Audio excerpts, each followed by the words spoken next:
Mississippi, 1891. Into the darkness, 3 Rottweilers were released to hunt down a 12-year-old enslaved girl named Amelia. Trained killers, those dogs were. They never once failed. The plantation owner figured they'd be back in an hour, maybe 2, dragging whatever was left of the child behind them. But 8 hours slipped past. Then the dogs finally returned. What they dragged back with them made even the most brutal men on that plantation recoil in shock. What unfolded during those 8 hours would bring to light a secret so devastating it would rattle the very foundation of everything they believed they understood. And it all began with a girl who wasn't ever meant to exist. Back in 1879, Amelia was born. That came 14 years after slavery had been abolished in America. Yet out at the Thornhill plantation in rural Mississippi, the enslaved people there never got the news that freedom had arrived. Hidden deep in the backwoods, miles removed from any town, the plantation sat behind thick forests and swampland. The closest sheriff was paid off to just look away. Mail never showed up. No visitors ever came. The 43 souls who lived and died on that land still believed they were property. They were convinced escape meant death. They clung to that belief because that's exactly what they were told, day after day. Amelia's mother passed, bringing her into the world. Her father got sold off before she could even walk. An elderly woman named Ruth stepped in to raise her, whispering tales of a world existing beyond the trees. Ruth told her about a war that was meant to have set them all free, but she also warned Amelia never to breathe those words aloud, because Thomas Thornhill, the man who owned the plantation, had killed people for far less. Amelia worked up at the main house. She got those floors scrubbed. She hauled water. She served meals while being reminded how lucky she was to eat their scraps. She learned to blend in, to become invisible. But deep down inside, something kept burning. A question Ruth had planted years before. If we're actually free, then why are we still stuck here? On that night, October 14th, 1891, Amelia made a decision that would flip everything. She ran. Just after midnight, Amelia slipped away. She brought nothing along. No food, no blanket, no shoes. She wore that thin cotton dress she worked in, nothing else. The moon was just a sliver. The darkness hung so heavy, she couldn't even see her hands before her face. But off she ran anyway. She ran because sticking around meant dying bit by bit, and running meant maybe a quick death. But at least it meant she got to choose. She set off, heading east. Ruth once mentioned that east led to the river, and the river would take you to towns where black folks lived free. Ruth claimed it was 2 days on foot if you knew the trail. Amelia didn't know the trail, but she ran anyway. Back on the plantation, one of the women woke up to use the outhouse. She noticed Amelia's sleeping spot was empty. She checked the main house. She checked the kitchen. Then, driven by fear, she did what she had to. She woke the overseer. That man went by Cyrus Gann. He was the kind who smiled while hurting people. He had been running things at Thornhills for 9 years now. Catching runaways before. He'd done it. He actually enjoyed it. Slow and easy, Cyrus walked to the dog pen. 3 Rottweilers stood behind that iron gate. Their names were Brutus, Caesar, and Nero. Each weighed over 100 pounds. Since they were puppies, they had been trained to track an attack. Cyrus kept them hungry by feeding raw meat. He brought out Amelia's blanket from where she slept. The dogs took a sniff. Their eyes locked onto the scent. Cyrus pulled the gate open. "Find her," he commanded. Off into the night the dogs bolted. Amelia heard them. She was maybe a mile deep in the woods when that barking kicked off. Distant at first, then closer. Then right on top of her, so close she could hear their paws pounding the earth. She pushed herself faster. Branches slashed at her face and arms. Thorns ripped into her feet. She couldn't see where she was heading. She stumbled over roots and rocks, always getting back up. That barking just got louder. She reached a creek. The water ran cold and fast. Ruth had told her that water could mask your scent. Amelia jumped straight in. The current yanked her downstream. She grabbed onto a rock and held tight. The water soaked her dress, making it heavy. She stayed there, chest deep, shaking, just listening. The barking cut out. For a moment, nothing but the creek sound and her own heart slamming in her ears. She waited. She stayed perfectly still. Then she heard it sniffing. The dogs were at the creek's edge just upstream. They paced back and forth. They were hunting for the scent again.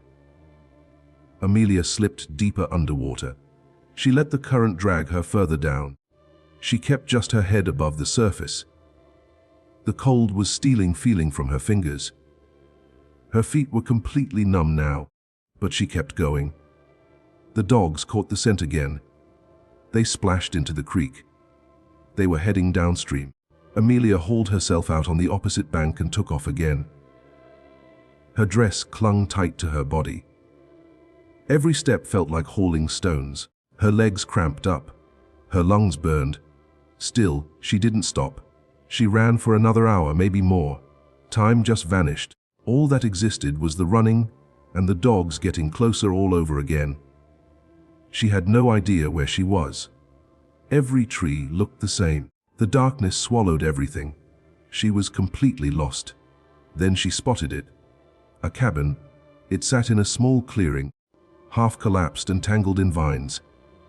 The roof had caved in on one side. The door hung loose from its hinges. It looked abandoned. Amelia didn't care. She rushed inside and yanked the broken door shut behind her. She pressed her back to the wall and slid down to the floor. Her chest heaved. Her whole body shook. The barking was almost on top of her now, maybe 50 yards off, maybe less. Amelia scanned the cabin. Nothing inside, no furniture, no tools. Just dirt and rotting wood and shadows. She crawled to the corner farthest from the door and curled up tight. She squeezed her eyes shut. She prayed for the first time in years. She didn't know if God heard girls like her, but she prayed anyway. The barking stopped again. She heard the dogs outside. She heard their claws scraping against the wooden walls. She heard them sniffing at the cracks in the door. She held her breath. Then one of them barked, sharp and vicious. They had found her. The door burst inward. Brutus came through first. His teeth were bared, eyes wild. Caesar and Nero followed right behind. They filled the tiny cabin with snarling and snapping. Amelia screamed. She crushed herself into the corner. Nowhere left to go. Brutus lunged. Then something happened. The floor just gave way. Amelia crashed through the rotted wood and dropped down into darkness. She hit the ground hard. The air blasted out of her lungs. She gasped and coughed, trying to make sense of where she was. Up above, she could hear the dogs barking and scratching at the hole she'd fallen through. But they didn't jump down. The hole was too narrow. Amelia found herself in a cellar, pitch black. She couldn't see a thing. She felt around with her hands. Dirt walls, dirt floor. It smelled like mold and decay. But it was deep, maybe 10 feet down. The dogs couldn't reach her. She sat there in the dark, trembling, listening to the dogs' rage overhead. Hours crept by. The dogs wouldn't leave. They stayed at the edge of that hole, barking and growling. Amelia's body ached. Her feet were bleeding. Her dress stayed wet and cold. She wrapped her arms around herself and waited. She had no idea what else to do. Then the barking shifted. It grew quieter, uncertain. The dogs were sniffing at something. Amelia heard them move away from the hole. Their claws scraped the cabin floor. Something had distracted them. She waited. The barking stopped altogether. Silence. Amelia stayed frozen. She didn't trust it. She remained in the cellar, breathing as quietly as she could. Minutes passed, maybe an hour. She couldn't tell anymore. Then a voice floated down. "Girl." It was an old woman's voice, rough. It came from above, somewhere inside the cabin. "Girl, you down there?" Amelia stayed quiet. She wasn't sure if it was some kind of trick. "I ain't fixing to hurt you. Them dogs is gone now. You can come on up." Amelia's throat was too dry for words. She swallowed hard. "Who are you?" she whispered. "Someone who ain't supposed to be here neither. Come on up. I got water." Amelia hesitated. Then she reached up and found a piece of wood jutting from the wall. She used it to pull herself up. She climbed slow and careful until she could see through the hole. A face peered down at her. An old black woman with silver hair and deep lines around her eyes. She reached down and helped haul Amelia out of the cellar. Amelia stood on shaky legs. She looked around the cabin. The dogs were gone. The woman stood before her holding a tin cup. "Drink," the woman said. Amelia accepted the cup and drank. The water was warm, but it was the best thing she'd ever tasted. She emptied the cup. "Where did the dogs go?" Amelia asked. The woman smiled. It wasn't a happy smile. It was sad and knowing. "I sent them away," she said. "How?" "Same way I've been sending away everything that comes hunting for me.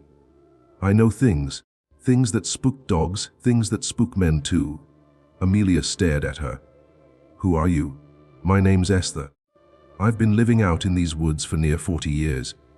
I was enslaved once, long time ago. I ran. They sent dogs after me too. But I learned how to survive. I learned how to hide. And I learned how to fight back in ways they just don't understand." Amelia's legs buckled. She sat down hard on the floor. "Are they coming back?" she asked. "The dogs?" "No. I put something in the air they don't like. Old root magic. My grandmother passed it down. But the men, they'll come eventually. They always do." "What do I do?" Esther knelt down in front of her. She placed a hand on Amelia's shoulder. "You rest, then you keep running. But this time, you run smart. I'll show you the way." Amelia slept for 2 hours on that dirt floor in the broken cabin. When she woke, dawn was pushing through the cracks in the walls. Esther sat near the door, watching the trees. She held an old knife, rusted but sharp. "They'll come soon," Esther said without turning. "The dogs went back. The men will want to know why they came back without you." Amelia sat up. Her body screamed with pain. Every muscle felt tight. Her feet were swollen and crusted with dried blood. She looked down at them and felt tears threatening. She pushed them back down. "How far to the river?" Amelia asked. 2 days if you move fast. 3 if you don't. But you ain't going to the river." Amelia looked at her. "Why not?" "Because they know that's where runaways head. They'll have men waiting there. You go to the river, you get caught. Or worse. Then where do I go?" Esther finally turned to face her. Her eyes were hard, but not unkind. "North. There's a settlement about 4 days from here. Free black folks. They don't ask questions. They don't turn people away. But the path is rough. Swampland, gators, snakes. Most people don't make it. Most people don't make it here either," Amelia said. Esther smiled a little. "You got some fire in you. Good. You'll need it." Esther stood and walked to the cabin's corner. She shifted some loose boards and pulled out a small sack. Inside was dried meat, a piece of hard bread, and a tin of water. She handed it to Amelia. "This'll get you through 2 days if you're careful. After that, you got to find food yourself. You know what plants you can eat." Amelia shook her head. Esther sighed. "Then you're going to learn fast, or you're going to starve." She knelt next to Amelia and started wrapping her feet with strips of cloth torn from an old blanket. The cloth was rough, but it beat nothing. "Why are you helping me?" Amelia asked. Esther didn't answer right away. She tied off the cloth and sat back. "Because somebody helped me once, long time ago. And I swore if I ever got the chance, I'd do the same." That's all. She stood and walked back to the door. You need to go now. They're coming, I can feel it. Amelia stood. Her legs still shook, but they held. She took the sack and slung it over her shoulder. What about you? I'll be fine. I always am. Amelia walked to the door. She paused and looked back at Esther. Thank you. Esther nodded. Don't thank me yet. Thank me when you make it. Amelia stepped out of the cabin and into the woods. The morning air was cool. Birds were starting to sing. For a moment, it almost felt peaceful. Then she heard it. Voices. Men's voices. They were distant, but drawing closer. She ran. Esther watched her disappear into the trees. Then she turned and walked back into the cabin. She sat down in the center of the room and waited. She had done this before. She knew what was coming. 15 minutes later, Cyrus Jan arrived with 5 other men. They had guns and torches even though it was daylight. They surrounded the cabin. Cyrus kicked the door open and stepped inside. He saw Esther sitting there calm as anything. Where is she? He demanded. Where's who? Esther asked. Cyrus raised his rifle and pointed it at her face. The girl. The dogs tracked her here. Where is she? Esther looked at him like he was a child throwing a tantrum. Ain't no girl here, just me. And I've been here alone for years. Your dogs must have lost the scent. Cyrus looked around the cabin. He saw the hole in the floor. He walked over and looked down into the cellar. It was empty. He turned back to Esther. You're lying. Believe what you want. Don't make it true. One of the other men stepped forward. Cyrus, we're wasting time. The girl's long gone. Let's go. Cyrus stared at Esther for a long moment. Then he lowered his rifle. If I find out you helped her, I'll come back and I won't be kind. Esther said nothing. Cyrus and his men left. Esther listened to their footsteps fade into the distance. Then she stood up, grabbed her knife, and walked out the back of the cabin. She had her own running to do now. Amelia moved through the woods as fast as her broken feet would allow. The cloth wrappings helped, but every step still hurt.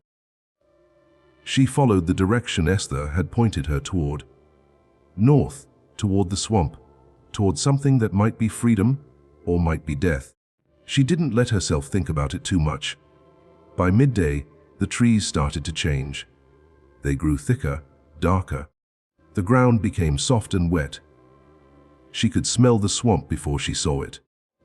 It smelled like rot and standing water and things that had died a long time ago. She stopped at the edge of the swamp and stared. It stretched out in front of her like a black mirror. Trees rose out of the water, their roots twisted and gnarled. Moss hung from the branches like old curtains. The water was still, too still. She knew what that meant. Gators. She had 2 choices: go through the swamp or go around it. Going around would take days. Days she didn't have, so she stepped into the water. It was warm. It came up to her knees, then her waist, then her chest. The bottom was soft mud that sucked at her feet with every step. She kept her arms above the water and moved slowly. She didn't want to make noise. She didn't want to attract attention. Something brushed against her leg. She froze. She looked down but couldn't see through the dark water. She waited. The thing moved away. She kept walking. It took her 3 hours to cross the swamp. When she finally pulled herself onto dry land on the other side, she collapsed. Her whole body was shaking. The cloth wrappings on her feet had come loose and floated away somewhere in the water. Her dress was covered in mud and slime. She smelled like death. She lay there for a long time. The sun was setting. She knew she needed to move. She knew she needed to find shelter before dark, but her body wouldn't respond. She was so tired, so hungry, so broken. Then she heard something. Footsteps. She forced herself to sit up. A figure emerged from the trees. A man. He was black, tall. He carried a rifle. Amelia's heart sank. She tried to stand, but her legs wouldn't work. The man stopped a few feet away from her. He looked her up and down. "You running?" he asked. Amelia didn't answer. She didn't know if she could trust him. "It's all right," he said. "I ain't going to hurt you. I'm running too." He lowered his rifle and set it on the ground. Then he sat down across from her. "My name's Marcus. I've been free for 6 months now. I'm heading north to the settlement. You headed that way too?" Amelia nodded slowly. "How far?" she asked. 3 more days if we move steady, less if we push hard. But you look like you ain't got much push left in you." "I'll make it," Amelia said. Marcus studied her face. Then he reached into his pack and pulled out a piece of dried fish. He handed it to her. "Eat. You ain't going to make it anywhere on an empty stomach." Amelia took the fish and ate. It was salty and tough, but it was food. She ate slowly, savoring every bite. "Where'd you come from?" Marcus asked. "Thornhill Plantation." Marcus's face changed. He looked surprised, then angry. "Thornhill? That place is supposed to be abandoned. Everybody knows the war freed the slaves 30 years ago." "Not there," Amelia said. "Nobody told us. Nobody came. We didn't know." Marcus stared at her. "How many people still there?" 43. "Maybe less now. People die. They don't get replaced." Marcus stood up. He paced back and forth. He looked like he wanted to break something. "That son of a..." He stopped himself. He took a deep breath. "We got to tell somebody. When we get to the settlement, we got to tell somebody." "They won't believe us," Amelia said. "Nobody ever believes us." "They will, because I'll make them." Amelia looked at him. She wanted to believe him. She wanted to believe that someone would care. But she had learned a long time ago that wanting something didn't make it true. Marcus sat back down. "We'll rest here tonight. Move at first light. I'll keep watch. You sleep." "I can't sleep," Amelia said. "Every time I close my eyes, I hear the dogs." "The dogs are gone. They always come back." Marcus didn't argue with her. He just nodded. "Then we'll stay awake together."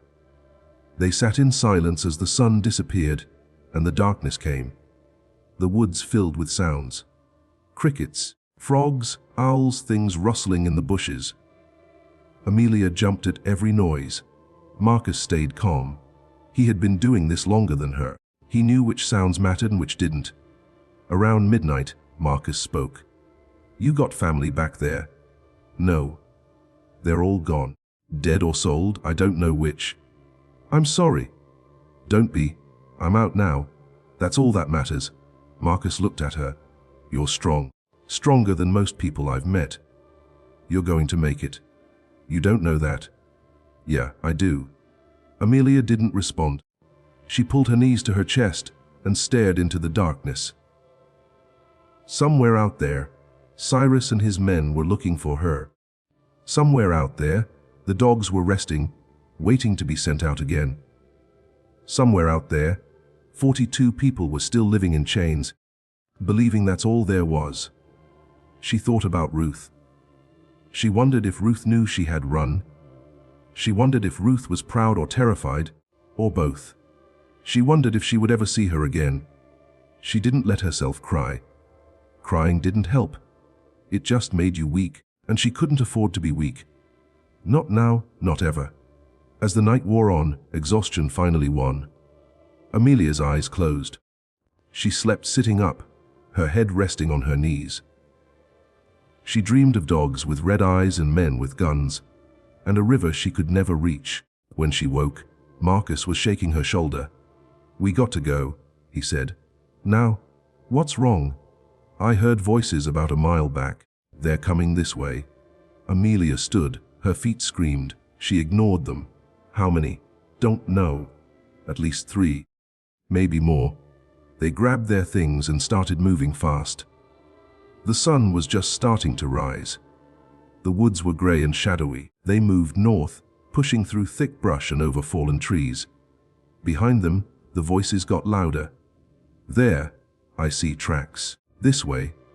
Amelia and Marcus ran. Her feet were bleeding again. Every step left a red mark on the ground. She knew they could follow that. She knew they were leaving a trail, but there was nothing she could do about it. They came to a ravine. It was deep and narrow with steep sides. A small stream ran at the bottom. Marcus looked at Amelia. "We got to jump." "I can't." "Yes, you can. On 3. 1, 2, 3. They jumped. Amelia hit the ground hard and rolled. Pain shot through her ankle. She bit down on her tongue to keep from screaming. Marcus landed next to her and immediately pulled her to her feet. "Keep moving." They stumbled along the bottom of the ravine, splashing through the stream. The water was cold. It felt good on Amelia's burning feet. They moved as fast as they could, but Amelia was slowing down. Her ankle was swelling. She was limping badly. Behind them, they heard the men reach the edge of the ravine. They went down there. "Go around. Cut them off." Marcus cursed under his breath. He looked at Amelia. "Can you climb?" She looked at the steep walls of the ravine. "I don't know." "Try." They found a spot where the wall was slightly less steep. Marcus climbed up first, then reached down to pull Amelia up. She grabbed his hand and tried to climb. Her feet slipped on the wet rocks. She fell back down. She tried again. This time she made it halfway up before her ankle gave out. She fell again. The voices were getting closer. "I can't," Amelia said. "Go without me." "No, you have to. Tell them about Thornhill. Tell them what's happening. Make them listen." Marcus climbed back down into the ravine. He grabbed Amelia by the shoulders. "I ain't leaving you. We both make it or neither of us does. Now get up." Amelia looked into his eyes. She saw something there she hadn't seen in a long time. Determination, hope, belief. She got up. Marcus helped her climb. It was slow, painful, but they made it to the top. They pulled themselves over the edge and kept running. The voices behind them were close now, so close she could hear individual words. "I see them. Don't let them get away." A gunshot rang out. The bullet hit a tree next to Amelia's head. Bark exploded. She ducked and kept running. Another shot. This one went wide. They were firing blind, shooting at movement through the trees. Then they broke through the tree line. In front of them was a clearing. And in the clearing were houses. Real houses with smoke coming from chimneys. People were outside working in gardens, hanging laundry. They stopped what they were doing and stared. Amelia and Marcus stumbled into the clearing. Behind them, the men burst through the trees. 3 of them. They saw the settlement and stopped. One of them raised his rifle. "Those 2 are runaways. They're our property." An old man stepped forward from the crowd. He was black with white hair and a beard. He walked with a cane, but his voice was strong. "Ain't no property here, just free people. And you're trespassing. We got a right to our... You got a right to leave right now before I get my rifle." More people stepped forward. Men and women. Some held tools. Some held guns. They formed a line between the 3 men and Amelia and Marcus. The 3 men looked at each other. They were outnumbered. They knew it. "This ain't over," one of them said. "Yes, it is," the old man replied. The 3 men backed away slowly. Then they turned and disappeared into the woods. Amelia's legs finally gave out completely. She fell to the ground. Marcus knelt beside her. The old man walked over and looked down at them. "Where y'all come from?" "Thornhill Plantation," Marcus said. "And there's 40 more people still there who need help." The old man's face went hard. "Thornhill. That place is supposed to be gone." "It ain't. And they're keeping people enslaved, pretending the war never happened, pretending freedom never came." The crowd murmured. The old man looked at Amelia. "That true, girl?" Amelia nodded. She couldn't speak. She was too exhausted, too broken. The old man turned to the crowd. "Get the sheriff. Get the federal marshal. We're ending this today." 2 days later, Amelia sat on the porch of a small house in the settlement. Her feet were bandaged properly now. A woman named Clara had washed her wounds with soap and warm water, applied salve, and wrapped them in clean white cloth. Clara had also given her a new dress, blue cotton with small yellow flowers. It was the first new thing Amelia had ever owned. She watched the road. She had been watching it since dawn. Marcus sat next to her. He was watching too. "They'll come," he said. The marshal gave his word. "Words don't mean much," Amelia replied. "These ones do. I made sure of it." The old man who had saved them was named Samuel. He had been born enslaved in Alabama. He escaped when he was 16 and made it north. After the war ended, he came back south and helped build this settlement. He called it New Hope. 40 families lived here now. They farmed, they built, they lived free. Samuel had sent word to the federal marshal in Jackson. He told him about Thornhill Plantation, about the people still enslaved there, about the laws being broken. The marshal had promised to investigate, but promises were easy. Action was hard. Amelia didn't let herself believe anything would change. She had learned not to hope too much. Hope hurt worse than anything when it got taken away. But then she saw them. A group of men on horses coming down the road, at least 20 of them. The federal marshal rode in front. He wore a dark suit and a badge on his chest. Behind him were deputies and soldiers. They carried rifles and official papers. Samuel walked out to meet them. Amelia and Marcus followed. "You Samuel?" the marshal asked. I'm Marshal Clayton. Got your message. I'm here to investigate these claims about Thornhill Plantation." "Ain't claims," Samuel said. "It's truth. And I got 2 witnesses right here who can prove it." Marshal Clayton looked at Amelia and Marcus. His eyes lingered on Amelia. She was just a child, thin, scarred, her eyes older than they should be. "You're from Thornhill?" he asked her. "Yes, sir." "And you say people are still being held there as slaves?" "Yes, sir. 42 of them. Maybe 41 now if they punished anyone for me running." The marshal's jaw tightened. He turned to his men. "Mount up. We ride now." "I'm coming with you," Marcus said. "Me too," Amelia added. The marshal looked at her. "Girl, you don't need to." "Yes, I do. Those people are my family. They need to see that somebody came back. They need to see that somebody cared." The marshal studied her for a moment. Then he nodded. "All right, but you stay behind us. This could get ugly." They gave Amelia and Marcus horses. Amelia had never ridden before, but she learned fast. The group rode south toward Thornhill Plantation. It took most of the day. As they got closer, Amelia's heart started pounding. She didn't know what they would find.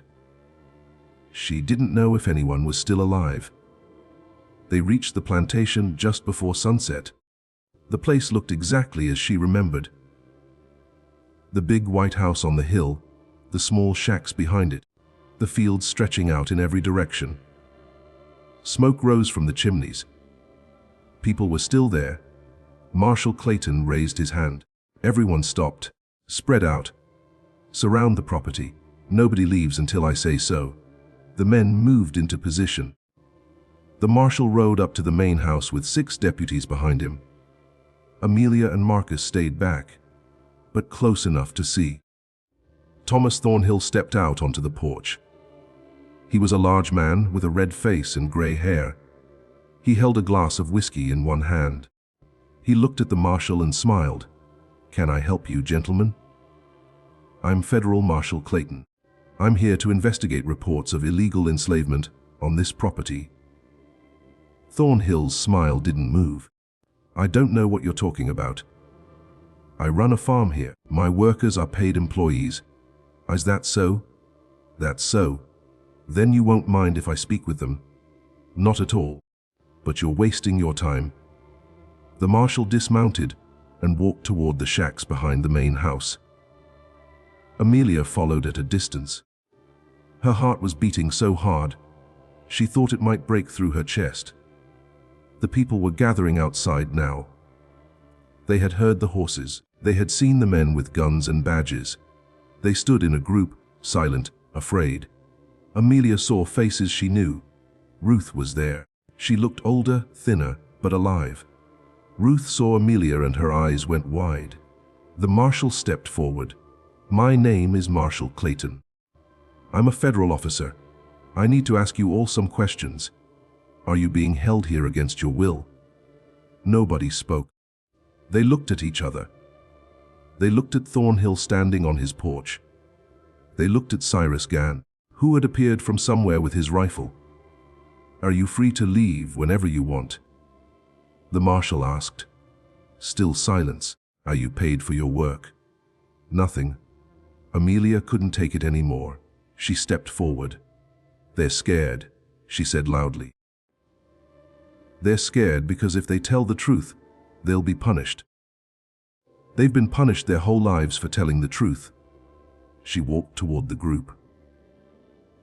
Ruth reached out and grabbed her hand. "Amelia," Ruth whispered. "Child, what are you doing?" "What I should have done a long time ago." Amelia turned to face Marshal Clayton. "These people have been enslaved here since before I was born. Mr. Thornhill's father started it. He kept us hidden. He told us the war never ended. He told us we were still property. He beat us. He worked us. He killed people who tried to run. I'm only 12 years old, and I've seen 6 people murdered here, 6 people buried in unmarked graves in those woods." The marshal's face went pale. That's a lie! Thornhill shouted from the porch. "That girl is a liar and a thief. She ran away and now she's trying to cause trouble." "If it's a lie," Amelia said, "then why did you send dogs to kill me? Why did Cyrus Gann hunt me like an animal? Why do these people have scars on their backs from whips?" She turned to Ruth. "Show him." Ruth hesitated. Then slowly she turned around and lifted the back of her shirt. Her back was covered in thick raised scars, old ones and new ones, years of beatings carved into her skin. One by one, others turned and showed their backs. Men, women, even children, all marked, all broken. Marshal Clayton's hands balled into fists. "Mr. Thornhill," he said quietly, "you're under arrest." "For what?" "These people work for me. For illegal enslavement, for kidnapping, for murder, and for violating the 13th Amendment of the United States Constitution." Thornhill threw his whiskey glass. It shattered on the porch steps. "You can't do this. This is my property. These are human beings." The marshal interrupted. "And they're free. They've been free since 1865. And you've been breaking federal law for 30 years. He nodded to his deputies. "Arrest him. And arrest that overseer too." Cyrus Gann tried to run. He didn't make it 10 feet before 2 soldiers tackled him to the ground. Thornhill was dragged off his porch in handcuffs. He screamed and cursed the whole way. The people from the shacks watched in stunned silence. Then someone started crying. Then someone else. Then everyone. They weren't sad tears. They were something else. Relief, disbelief, fear, joy, all mixed together. Ruth pulled Amelia into her arms and held her tight. "You came back," Ruth whispered. "You came back for us." "I promised myself I would," Amelia said. "If I made it, if I survived, I'd come back." The marshal approached them. "Miss, I'm going to need statements from everyone here. It's going to take time, but I promise you, justice will be served. These men will face trial, and all of you will be compensated for what was done to you." "We don't want money," Ruth said. "We want to be left alone to live our lives. You'll get that too. I give you my word." Over the next 3 days, the marshal and his men documented everything. They took statements. They found the graves in the woods. They collected evidence. They arrested 3 more men who had helped Thornhill maintain his illegal operation. The people of Thornhill Plantation were given two choices. They could stay and work the land as free people with ownership rights, or they could leave and go wherever they wanted. Most chose to stay. It was the only home they had ever known. But now it would be theirs. Samuel helped them set up a council to govern themselves. He helped them file the legal paperwork to claim ownership of the land. He helped them understand what freedom actually meant. Amelia chose to stay too. Not at Thornhill. She couldn't live there anymore. Too many ghosts. Too many memories. But she stayed at New Hope. Clara and her husband took her in. They treated her like a daughter. Marcus stayed too. He and Amelia became close friends. He taught her to read. She learned fast. Within 6 months, she could read better than most adults. She read everything she could find: books, newspapers, legal documents. She wanted to understand the world. She wanted to make sure no one could ever lie to her again. Thomas Thornhill's trial took place 8 months later. Amelia testified. So did Ruth. So did 12 other people from the plantation. The jury deliberated for less than 2 hours. Guilty on all counts. Thornhill was sentenced to 20 years in prison. He died there after 18 months. Heart attack. Cyrus Gann got 15 years. He served 12 before being released. He disappeared after that. Nobody knew where he went. Nobody cared. The 3 Rottweilers were never found. Some people said they ran wild in the woods. Others said they were put down. Amelia never asked. She didn't want to know. 5 years after her escape, Amelia stood on the porch of her own small house in New Hope. She was 17 now, taller, stronger. The scars on her feet had faded but never disappeared. She wore them as reminders. Ruth lived 2 houses down. She was older now, but healthier. She smiled more. She had started a small garden and spent her days tending it. She said it felt good to grow something for herself instead of someone else. Marcus had married a woman from the settlement. They had a baby boy. Marcus worked as a carpenter and helped build new houses as more people arrived. New Hope was growing. Amelia worked as a teacher. She taught children to read and write. She taught them their rights. She taught them their history. She made sure they knew what had been done to their grandparents and great-grandparents. She made sure they knew what freedom cost. One evening, a young girl came to her after class. "Miss Amelia," the girl said, "is it true you ran from dogs?" "It's true,"